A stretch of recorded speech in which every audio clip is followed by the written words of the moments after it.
Ma femme a déclaré, mon ex vient à mon anniversaire. Sois cool, ou c'est fini. J'ai répondu, je serai très cool. Puis je l'ai accueilli à la porte, lui ai serré la main et j'ai dit, elle est toute à toi, mec. J'étais sur le point de partir. Sa fête s'est terminée au moment où je suis sorti. Elle m'a posé un ultimatum à 7 heures du matin, debout dans notre cuisine à Greensboro, en Caroline du Nord, comme si elle me lisait un bulletin météo. Pas une conversation. Pas une question. Une déclaration. Mon ex vient à ma fête d'anniversaire samedi. Sois cool avec ça, ou c'est terminé entre nous. Je tenais encore mon café. J'étais encore à moitié endormi. Je portais toujours la même chemise de travail que je portais depuis mardi parce que j'avais un travail de paillage à Burlington, que le camion était tombé en panne sur LI 40 et que je n'avais pas dormi plus de 5 heures en 3 jours. Et Mélanie se tenait là, dans son peignoir en soie, les bras croisés, me regardant comme si elle attendait de voir si j'allais être difficile. J'ai posé la tasse. Je l'ai regardée et j'ai dit, je serai très cool. Elle a souri. Elle a vraiment souri, comme si elle avait gagné quelque chose. Elle n'avait aucune idée de ce qu'elle venait de me donner la permission de faire. Je m'appelle Travis Calloway. J'ai 41 ans. Je dirige une entreprise d'aménagement paysager appelée Calloway Green à Greensboro, et je la construis à partir de rien depuis 11 ans. Avant cela, j'étais jardinier sur un terrain de golf à High Point.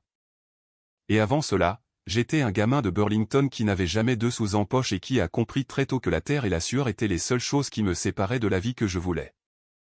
Je ne suis pas un homme dramatique. Je n'aime pas la confrontation. Je suis le genre de gars qui arrive tôt, reste tard et ne dit pas grand-chose à moins d'avoir quelque chose d'intéressant à dire. Mes employés vous diront que je suis juste. Mes clients vous diront que je suis fiable. Mes voisins vous diront que je fais un signe de la main quand je passe en voiture. Mais ce qui s'est passé à la fête d'anniversaire de Mélanie samedi dernier, dans notre maison, devant ses amis, sa sœur, ses collègues et l'homme qu'elle a eu le culot d'inviter, c'était la chose la plus délibérée, calculée et discrètement dévastatrice que j'ai jamais faite. Et je veux vous raconter chaque détail de la façon dont j'en suis arrivé là. Parce que cette histoire n'a pas commencé avec un ultimatum un mardi matin. Elle a commencé il y a 3 ans, et la fin qu'elle n'a jamais vu venir s'était construite pendant tout ce temps. Avant d'entrer dans le vif du sujet, si c'est le genre d'histoire que vous êtes venu chercher, abonnez-vous. Laissez un commentaire ci-dessous et dites-moi, avez-vous déjà été poussé au point où la chose la plus calme que vous puissiez faire était aussi la plus dévastatrice? Parce que je veux l'entendre. Et cliquez sur le bouton j'aime, parce que ce que je m'apprête à vous dire est quelque chose que je n'ai jamais dit à personne d'autre que mon frère et mon avocat. J'ai rencontré Mélanie Donahue il y a 8 ans lors d'une collecte de fonds pour les écoles du comté de Guilford. Elle était coordinatrice marketing pour une entreprise de soins de santé de taille moyenne en centre-ville. Jolie, vive, le genre de femme qui pouvait entrer dans une pièce et donner aux gens l'impression qu'ils l'attendaient sans même le savoir. J'étais là parce qu'un de mes clients commerciaux avait acheté une table et m'avait invité, et j'ai passé la majeure partie de la soirée près du bar, me sentant mal habillé. Elle s'est approchée et m'a demandé si je passais un moment terrible.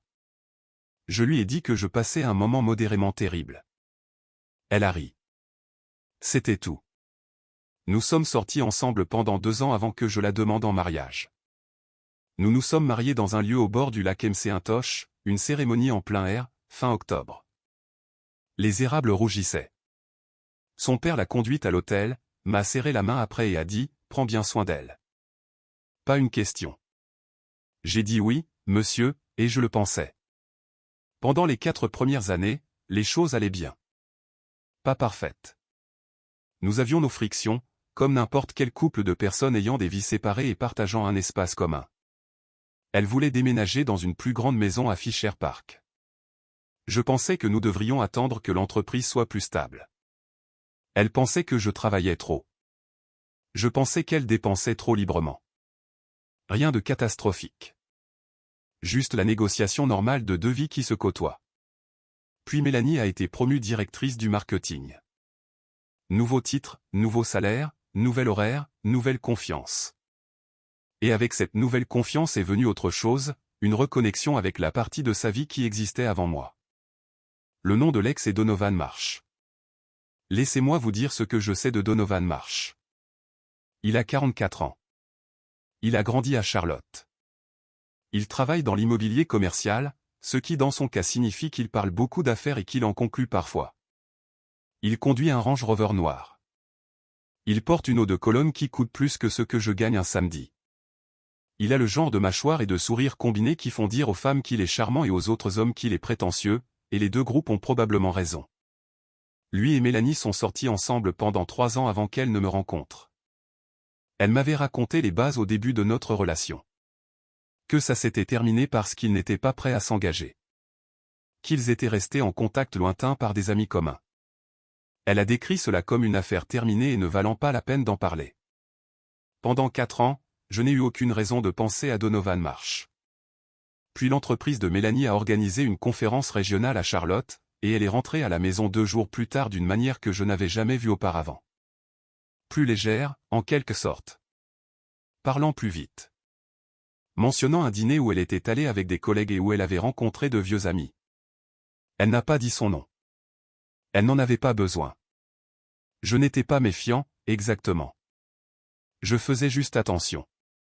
Et quand on fait attention, on commence à remarquer des choses. La façon dont l'écran de son téléphone était soudainement toujours face cachée. La façon dont elle sortait pour prendre certains appels. La façon dont, quand je lui demandais nonchalamment à qui elle envoyait des textos, elle répondait, juste Brittany du travail, sans vraiment me regarder. Je ne suis pas un homme qui fouille dans le téléphone de sa femme ou qui engage un détective privé. Ce n'est pas qui je suis. Mais je suis un homme qui fait attention aux schémas. Et les schémas me disaient quelque chose. 3 mois après la conférence de Charlotte, Donovan est venu à Greensboro. Il avait une réunion avec un client sur un site de développement près de l'aéroport. Mélanie l'a mentionné si nonchalamment pendant le dîner, « Oh, Donovan sera en ville cette semaine, on pourrait prendre un café », que c'était clairement conçu pour paraître anodin. J'ai hoché la tête. J'ai dit que c'était bien. Elle est rentrée ce soir-là avec cette même étrange légèreté, et j'ai décidé à ce moment-là que je devais être honnête avec moi-même sur ce que j'observais. Ce que j'observais, c'était une femme qui commençait à regarder en arrière. J'ai beaucoup réfléchi à la raison pour laquelle les gens regardent en arrière, et je pense que cela a très peu à voir avec la personne qui le regarde. Donovan aurait pu être n'importe qui. Il aurait pu être un barman qu'elle a rencontré à un enterrement de vie de jeune fille, ou un gars du lycée qu'il a ajouté sur Facebook. Le regard en arrière ne concerne pas la destination spécifique. Il s'agit du sentiment que votre vie actuelle a des murs, que quelque chose d'essentiel a été laissé derrière quelque part, qu'il y a une version de vous-même qui attend toujours d'être revendiquée. Je comprenais ce sentiment. Je l'avais eu moi-même. Des années auparavant, quand je travaillais encore dur sur le terrain de golf de High Point et que je regardais mon ancien colocataire d'université acheter une maison alors que je louais encore un appartement de 2 chambres près de l'UNCG, je conduisais parfois sans direction particulière. Laissant simplement le camion trouver son chemin sur des routes que je n'avais jamais empruntées auparavant, comme si je cherchais quelque chose que j'avais manqué la première fois. Ce que j'ai finalement découvert, c'est que le regard en arrière ne s'arrête que lorsque vous décidez d'être pleinement présent dans la vie que vous avez réellement construite. Certaines personnes prennent cette décision, d'autres non. La différence, j'en suis venu à le croire, ne réside pas dans la vie, mais dans la personne. Pas nécessairement partir, pas nécessairement faire quelque chose de mal, mais regarder en arrière. De la même manière que les gens le font lorsqu'ils commencent à se sentir agités dans la vie qu'ils ont et que la vie qu'ils ont laissée commence à briller dans leur mémoire. Je n'ai pas explosé. Je n'ai pas posé d'ultimatum. J'ai fait ce que j'ai toujours fait face à une situation difficile en affaires ou dans la vie. Je suis devenu très silencieux. J'ai porté une attention très particulière, et j'ai commencé à prendre des décisions en ayant la fin à l'esprit. La fin que j'avais en tête n'était pas celle vers laquelle elle se dirigeait. Au cours des 6 mois suivants, j'ai eu 3 conversations avec Mélanie sur ce que je ressentais. Pas des disputes. Des conversations. Je lui ai dit que je sentais qu'elle s'éloignait. Que quelque chose avait changé et que je ne savais pas comment l'atteindre. Chaque fois, elle me rassurait. Elle disait que je réfléchissais trop. Elle disait qu'elle était juste occupée avec son nouveau rôle. Elle disait que nous allions bien. Elle n'arrêtait pas de dire que nous allions bien. Et chaque fois qu'elle le disait, elle me regardait moins dans les yeux que la fois précédente. La dernière conversation a eu lieu en novembre. Nous étions allés dîner chez Crafted, dans le centre-ville, sur M Street, un endroit où nous allions à chaque anniversaire. Je lui avais dit que j'avais besoin que nous parlions, vraiment, de la direction que nous prenions. Elle a pris son deuxième verre de vin avant que je termine la phrase. Et puis elle a dit quelque chose que j'ai retourné 100 fois dans ma tête depuis. Elle a dit, « Travis, je t'aime, mais parfois j'ai l'impression d'avoir épousé le choix de la sécurité. » Je n'ai pas répondu tout de suite. J'ai regardé la table. J'ai regardé mes mains. J'ai pensé à 11 années de travail avant le lever du soleil dans la chaleur estivale de Greensboro, parce que je construisais quelque chose dont j'étais fier et que je voulais partager avec quelqu'un que j'aimais. J'ai pensé à la maison que nous avions achetée ensemble, aux vacances que nous avions prises, à la façon dont j'étais resté avec elle pendant l'opération de sa mère pendant 4 jours sans quitter l'hôpital. J'ai pensé à ce que cela signifiait d'être le choix de la sécurité de quelqu'un. Puis j'ai dit, c'est une bonne information. Et j'ai fait signe au serveur pour l'addition. Elle a essayé de se rattraper. Elle a dit qu'elle ne le pensait pas comme ça, mais nous savions tous les deux qu'elle le pensait. C'était en novembre. Son anniversaire est en mars, l'anniversaire où elle m'a informé à 7 heures du matin, autour d'un café, que Donovan Marsh serait présent, et qu'on attendait de moi que je me comporte bien. Entre novembre et mars, j'avais entrepris une reconstruction discrète de ma propre vie. J'ai appelé mon frère Owen, qui vit à Durham et dirige un cabinet de planification financière. Je lui ai dit la vérité sur la situation. Il a écouté sans interrompre, ce qu'Owen ne fait jamais à moins que quelque chose de grave ne se passe. Et puis il a dit, « Depuis combien de temps attends-tu d'avoir cette conversation ?» J'ai dit que je n'étais pas sûr. Il a dit, « Mets tes papiers en ordre. Pas parce que tu as décidé quoi que ce soit. Parce qu'un homme qui connaît ses propres chiffres a des options. » J'ai fait ce qu'Owen a dit. J'ai rencontré une avocate nommée Sandra Pierce, une avocate spécialisée en droit de la famille avec un bureau sur North Elm Street. Je n'ai rien déposé. Je n'étais pas prêt pour ça. Je voulais juste savoir où j'en étais. Ce qui était à moi. Ce qui était partagé. À quoi ressemblerait une séparation si cela devait arriver? Elle m'a tout expliqué clairement. Elle était calme et précise et m'a donné l'impression de gérer un problème commercial, ce qui était exactement ce dont j'avais besoin. J'ai quitté son bureau en me sentant non pas plus léger, exactement, mais ancré, comme si je pouvais voir tout le plateau de jeu. J'ai aussi discrètement redirigé plusieurs de mes comptes professionnels et j'ai parlé à mon comptable, Ray, de la manière de structurer Calloway Green pour clarifier ce qui était personnel et ce qui était professionnel. Rien de trompeur. Rien de caché. Juste propre. Des lignes claires qui avaient été floues pendant des années parce que j'avais fonctionné sur la confiance sans documentation, ce qui est le genre de choses que vous faites quand vous êtes certain que votre vie est permanente et que vous arrêtez de faire quand vous ne l'êtes plus.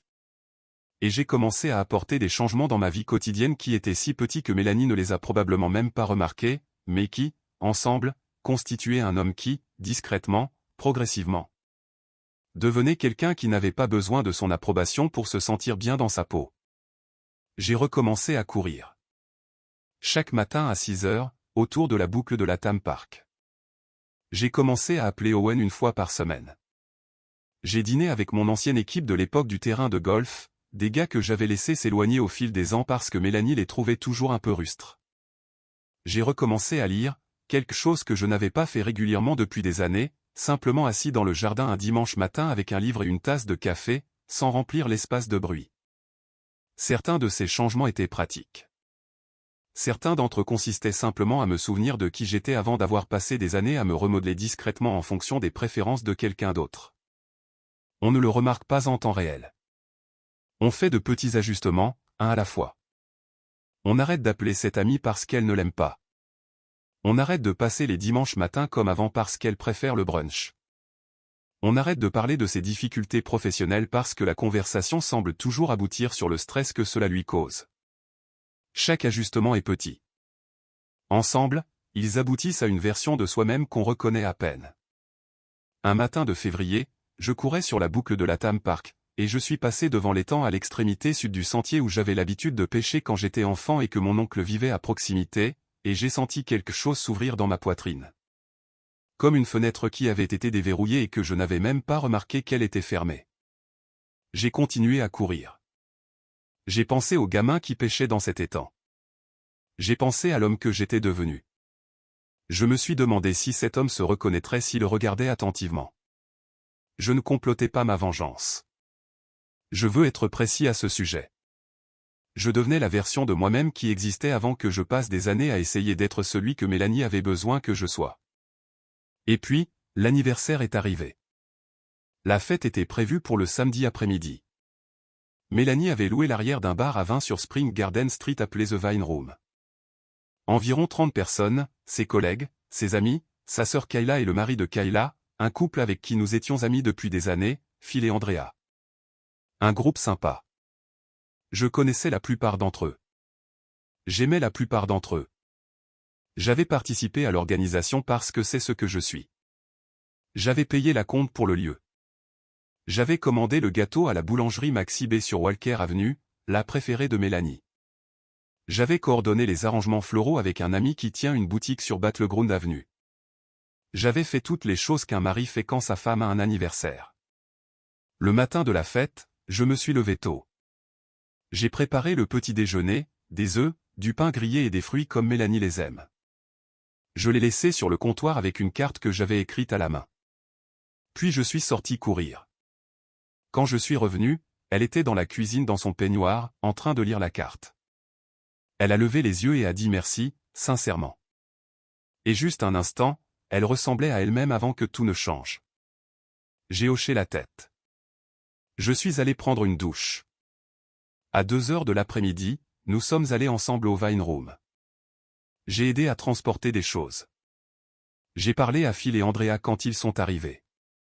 J'ai servi une coupe de champagne à la sœur de Mélanie. J'étais, de toutes les manières mesurables, un mari parfaitement attentionné. Donovan est arrivé à 4 heures. J'ai vu le visage de Mélanie changer de l'autre côté de la pièce. Illuminé. Pas comme un visage s'illumine quand un vieil ami entre. Comme un visage s'illumine quand quelqu'un que vous attendiez apparaît enfin. Il était ce à quoi on pouvait s'attendre. Grand, bien habillé, ce sourire. Il est entré et la pièce a légèrement changé autour de lui, comme les pièces le font autour des gens qui ont l'habitude d'être le centre de l'attention.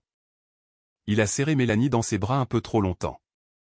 Il lui a dit quelque chose à l'oreille qui l'a fait rire et toucher son bras. J'ai regardé tout cela de là où je me tenais, près du bar. Phil est venu se tenir à côté de moi. Il a regardé Donovan, puis moi, puis de nouveau Donovan. Il a dit, ça va. J'ai dit, absolument. Il a hoché la tête lentement. Il me connaît depuis assez longtemps pour savoir ce que cela signifie. Ce qui a suivi fut environ 45 minutes de la chose la plus discrètement mortifiante que j'ai vécue dans un mariage. Donovan se déplaçait dans la pièce comme s'il connaissait déjà tout le monde, parce que la vérité était que Mélanie avait probablement assez parlé de lui pour que certains d'entre eux le connaissent déjà, ou du moins aient l'impression de le connaître. Il trouvait ma femme dans chaque conversation. Il remplissait son verre. Il touchait le bas de son dos quand il se penchait pour regarder son téléphone alors qu'elle lui montrait quelque chose. Personne ne m'a reconnu. Pas délibérément, pas cruellement, juste, ils s'étaient tous disposés autour du soleil de l'arrivée de cet homme, et je me tenais dans une orbite différente. J'ai observé. Je suis resté calme. J'ai parlé à Andrea. J'ai parlé à la collègue de Mélanie, Denise, qui m'a dit que je devais essayer le brie, et j'ai dit que je le ferais. J'ai souri quand je devais sourire. J'ai rempli mon propre verre. Et puis, vers 5 heures moins le quart, Donovan s'est dirigé vers l'entrée pour prendre un appel téléphonique. Et j'ai posé mon verre, j'ai redressé ma veste et je l'ai suivi dehors. Il se tenait juste devant la porte sur Spring Garden Street, face au parking, le téléphone à l'oreille. Il m'a vu sortir et a levé un doigt. Une seconde. J'ai hoché la tête. J'ai attendu. Il a terminé son appel. Il s'est tourné vers moi. Il a tendu la main. « Tu dois être Travis », a-t-il dit. Grand sourire. Poignée de main confiante. La poignée de main d'un homme à qui on avait dit quelque chose sur moi et qui n'était pas inquiet à ce sujet. Je lui ai serré la main. Ferme. Stable. Je l'ai regardé dans les yeux, et j'ai dit la chose que je préparais depuis des mois. Donovan, content de te rencontrer enfin. Écoute, je veux dire quelque chose et je le pense vraiment. J'ai gardé ma voix égale et calme, de la manière dont on parle quand on veut que quelqu'un vous entende vraiment. Elle est toute à toi, mec. J'étais sur le point de partir. Il m'a dévisagé. J'ai dit, prends bien soin d'elle. Puis je suis retourné à l'intérieur, j'ai pris ma veste sur le tabouret où je l'avais laissée, j'ai dit au revoir à Phil et Andrea, j'ai dit à la sœur de Mélanie, Kayla, que c'était une super fête et de dire à la reine de la fête que je lui souhaitais un joyeux anniversaire. Et je suis sorti par la porte d'entrée du Vine Room sur Spring Garden Street. Je me suis assis dans mon camion un instant. Quelque part derrière moi, je pouvais déjà sentir le moment où Donovan rentrerait et dirait quelque chose à Mélanie, ou peut-être ne dirait rien et la regarderait simplement d'une certaine manière, et où elle scannerait la pièce et ne me trouverait pas. J'ai pensé au visage de Donovan quand je l'ai dit. Il ne s'y attendait pas. C'était le truc avec les hommes comme Donovan. Ils ont l'habitude d'être la menace que les maris doivent gérer. Ils entrent dans une pièce en s'attendant à rencontrer de la nervosité ou une fausse chaleur ou une hostilité à peine contenue.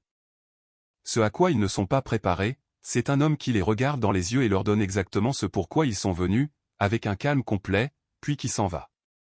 Il voulait être l'option excitante, la route non empruntée, la preuve qu'il y avait quelque chose de mieux ailleurs. Je l'ai rendu responsable. J'ai démarré le camion. Je suis rentré chez moi. Je veux vous dire ce qui s'est passé ensuite, mais d'abord je veux vous dire pourquoi je l'ai fait de cette façon. Parce que j'avais 300 façons différentes de mettre fin à ce mariage. J'aurais pu faire une scène. J'aurais pu prendre Mélanie à part et lui dire tout ce que je ressentais depuis novembre. J'aurais pu déposer les papiers en février et les lui remettre à la fête comme une sorte de geste dramatique. J'aurais pu confronter Donovan. J'aurais pu appeler Kayla et lui dire ce qui se passait. J'aurais pu faire une douzaine de choses qui auraient été plus bruyantes et plus désordonnées, et qui auraient donné aux gens l'impression d'avoir été témoins de quelque chose. Mais ce que je comprends de la dignité, c'est ceci. Elle ne s'annonce pas. Elle n'a pas besoin d'un public. Elle n'exige pas que l'autre personne s'effondre devant tout le monde pour que vous ayez l'impression d'avoir gagné. La vraie dignité est la décision silencieuse d'arrêter de participer à quelque chose qui est en dessous de vous. Mélanie m'avait posé un ultimatum parce qu'elle voulait que je sois présent, docile et petite à une fête conçue pour mettre en valeur quelqu'un d'autre. Et je me suis présenté. J'avais tout fait correctement. Et puis je suis parti selon mes propres termes, calmement, gracieusement, d'une manière qui ne lui laissait absolument rien à redire. Elle ne pouvait pas m'accuser de faire une scène. Elle ne pouvait pas me qualifier d'irrationnel. Elle ne pouvait pas dire aux gens que je l'avais humilié. Tout ce qu'elle pouvait dire, c'est que j'étais parti. Et la seule chose qui expliquait pourquoi j'étais parti était la situation qu'elle avait créée. J'étais à la maison à 17h30. Je me suis versé un bourbon. Je me suis assis dans le jardin et j'ai regardé le jardin que j'avais planté l'automne dernier. Des graminées ornementales le long de la clôture, des rudbeckies noirs près du coin arrière, un érable japonais que j'avais taillé moi-même et qui commençait tout juste à montrer de nouvelles pousses. J'ai pensé au fait que j'avais planté tout cela, sachant que je ne serais peut-être pas celui qui resterait ici pour le voir grandir. Cette pensée m'a fait mal. Je ne vais pas vous dire que non. Mais il y a une différence entre quelque chose qui fait mal et quelque chose qui est mal. Mélanie a appelé à 18h14.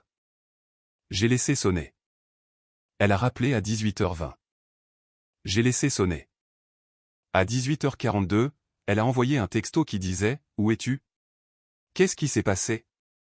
S'il te plaît, appelle-moi. » Je n'ai pas répondu. Elle est rentrée à 20h30.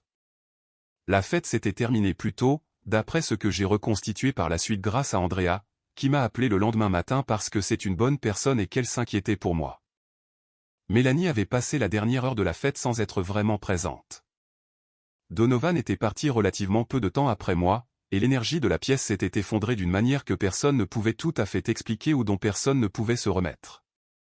Mélanie est entrée par la porte arrière et m'a trouvé assis à la table de la cuisine avec un verre d'eau et mon téléphone face cachée devant moi. On aurait dit qu'elle avait pleuré dans la voiture. Elle a dit « Pourquoi es-tu parti ?» J'ai dit « Je t'ai dit que je serais cool. » J'ai été très cool. Elle a dit « Travis, ce n'est pas ce que je voulais dire. » J'ai dit « Je sais ce que tu voulais dire. Je veux m'assurer que tu saches ce que je voulais dire. » Ce qui a suivi fut une conversation de 2 heures que je ne vais pas reproduire en entier, mais je vais vous en donner la forme. Elle a pleuré. Elle a dit qu'elle n'avait rien fait de mal. J'ai dit que j'étais d'accord avec elle. Elle n'avait rien fait que je puisse pointer du doigt et qualifier de mal. J'ai dit que ce que je pouvais pointer du doigt, c'était un mariage qui déclinait depuis 18 mois pendant que j'essayais d'y remédier et qu'elle me rassurait en disant que tout allait bien, et une fête d'anniversaire où elle avait invité son ex-petite amie et m'avait dit de bien me comporter, et que, pris ensemble, ces éléments me disaient quelque chose que je devais écouter.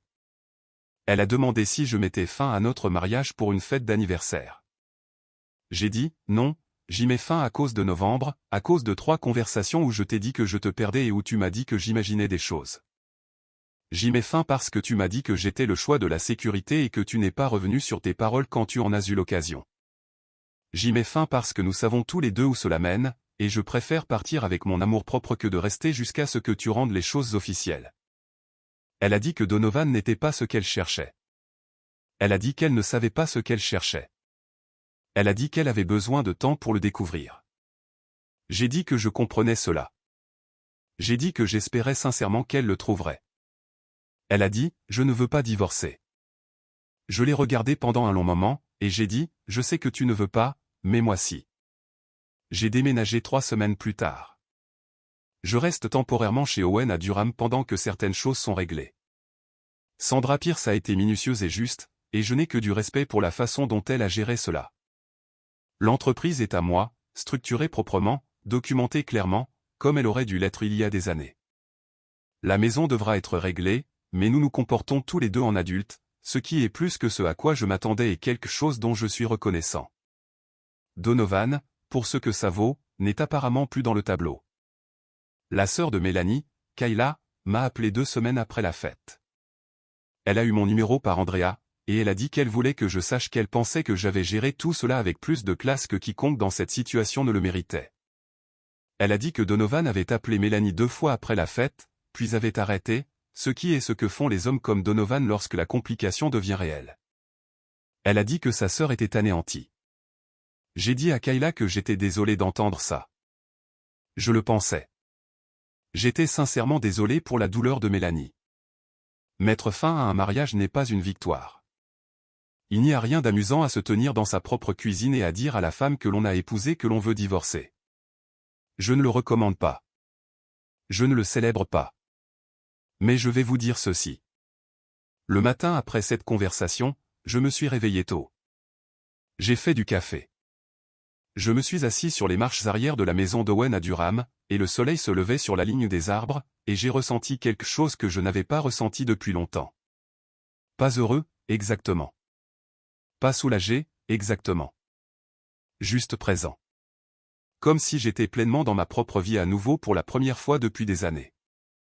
J'ai pensé au matin, 3 mois plus tôt, où Mélanie m'avait posé l'ultimatum autour d'un café et avait attendu de voir si j'allais être difficile. J'ai pensé à la façon dont elle a souri quand j'ai dit que je serais cool, comme si elle avait gagné quelque chose. Elle avait gagné une fête avec son ex. Une fête où je me suis présenté, où j'ai tout fait correctement, et que j'ai quitté selon mes propres termes. Une fête qui s'est terminée au moment où je suis parti, non pas parce que j'ai fait une scène, mais parce que la seule personne qui tenait le tout ensemble avait discrètement décidé qu'il en avait assez. J'ai été très cool. J'ai tenu ma parole. Les gens me demandent parfois ce que j'aurais fait différemment, et la réponse honnête est que je ne sais pas si je changerais grand-chose. Je suis resté trop longtemps, peut-être. J'ai eu ces 3 conversations au lieu d'une, essayant de donner une chance à quelque chose qui avait déjà cessé d'essayer. Mais je ne suis pas en colère à ce sujet. On doit quelque chose à un mariage que l'on pensait sincèrement en le contractant. Je pensais sincèrement le mien. Je suis resté jusqu'à ce que je sois certain qu'il n'y avait plus rien pourquoi rester. Mon entreprise se porte bien. Nous avons décroché un contrat avec un groupe de gestion de propriété commerciale à Greensboro le mois dernier qui va occuper mon équipe jusqu'à l'automne. J'ai embauché un nouveau chef de chantier nommé Brendan qui a un bon instinct et qui se présente quand il dit qu'il le fera, ce qui est tout ce que j'ai jamais demandé à quiconque. Je cours le matin. Je dors comme un homme est censé dormir. Certains matins, je traverse Greensboro en me rendant sur un chantier, je descends Elm Street en passant devant Crafted, où Mélanie et moi avons dîné en novembre. Je longe Battleground Avenue en passant devant le fleuriste où j'ai commandé son arrangement d'anniversaire. Je traverse les quartiers où mes équipes travaillent, et je ressens la ville différemment qu'auparavant. Pas plus lourdement, pas plus tristement, juste plus honnêtement. Comme si je la voyais sans le filtre d'une relation qui avait cessé d'être honnête il y a longtemps. Je parle à Owen 2 fois par semaine maintenant. Il n'arrête pas de me demander quand je vais revenir m'installer à Greensboro de façon permanente et cesser d'être un invité. Je lui dis que ce sera quand je trouverai un endroit qui me convient. Il dit que je suis difficile. Je dis qu'après tout, j'ai gagné le droit d'être difficile. Il ne peut pas contester cela. J'ai pensé à ce que je dirais à une version plus jeune de moi-même, la version qui se tenait à cette collecte de fonds dans le comté de Guildford en regardant une jolie femme traverser la pièce dans sa direction. Je ne pense pas que je lui dirais de ne pas le faire. Je ne crois pas à ce genre de remise en question. Chaque expérience que j'ai eue dans ce mariage, les bonnes années, les années difficiles, le lent déclin, a fait de moi la personne assise ici à raconter cette histoire. Je ne jette pas cela simplement parce que ça s'est terminé, mais je pense que je lui dirai ceci. Fais attention à la façon dont quelqu'un parle de la vie qu'il a failli avoir. Fais attention à savoir s'il est fier de ce qu'il a choisi, ou s'il porte ses choix comme un poids autour du cou. Parce qu'une personne qui a fait la paix avec ses propres décisions est le seul genre de personne avec qui tu peux construire quelque chose de réel. Tous les autres ne font que passer en retournant quelque part qu'ils ont quitté. Il y a un érable japonais dans le jardin d'une maison à Greensboro que j'ai planté et taillé et que je ne serai pas là pour voir grandir. Cela me dérange encore. Probablement pour toujours. Certaines choses que vous perdez restent perdues, mais la plupart des choses, il s'avère, voyagent avec vous.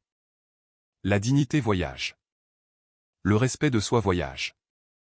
La connaissance de qui vous êtes quand quelqu'un vous met à l'épreuve, cela vous suit partout où vous allez. Je me suis tenu à la porte d'un bar à vin sur Spring Garden Street, j'ai serré la main d'un homme et je lui ai dit qu'elle était toute à lui. Et en faisant cela, j'ai repris quelque chose que je n'avais même pas réalisé que je cédais depuis 2 ans. Pas à lui. Pas à Mélanie. Juste à moi-même. C'est toute l'histoire. Si cela a signifié quelque chose pour vous, si vous avez été dans cette cuisine, ou à cette fête, ou dans cette conversation où quelqu'un vous dit que vous êtes le choix de la sécurité et attend de voir ce que vous faites, laissez un commentaire. Dites-moi où vous en êtes. Je les lis tous. Abonnez-vous si vous voulez en entendre plus. Aimez cette vidéo si elle touche une corde sensible. Et rappelez-vous, la chose la plus cool que vous puissiez faire parfois n'est pas de ne rien dire. C'est de dire exactement la bonne chose. Une fois, tranquillement, et puis de sortir. À la prochaine. Je vais être franc avec vous. Travis n'a pas gagné parce qu'il est parti. Il a gagné parce qu'il a cessé d'attendre qu'elle le choisisse. Et c'est la partie dont personne ne parle. Nous passons des années à être patients, à être compréhensifs, à être le choix de la sécurité. Comme si c'était quelque chose dont il fallait avoir honte. La fiabilité n'est pas ennuyeuse. La loyauté n'est pas une faiblesse. Et le moment où vous réalisez que votre valeur n'est pas à la décision de quelqu'un d'autre, c'est là que tout change. Travis n'a pas quitté cette fête en colère. Il est parti avec sa dignité intacte. Et honnêtement, c'est la chose la plus difficile que chacun d'entre nous aura jamais à faire. Donc si vous êtes assis quelque part en ce moment avec le sentiment que la personne que vous aimez regarde au-delà de vous, écoutez-moi, vous n'avez pas à faire un spectacle pour être choisi. Et s'ils ne peuvent pas voir ça, alors comme l'a dit Travis, elle est toute à toi, mec.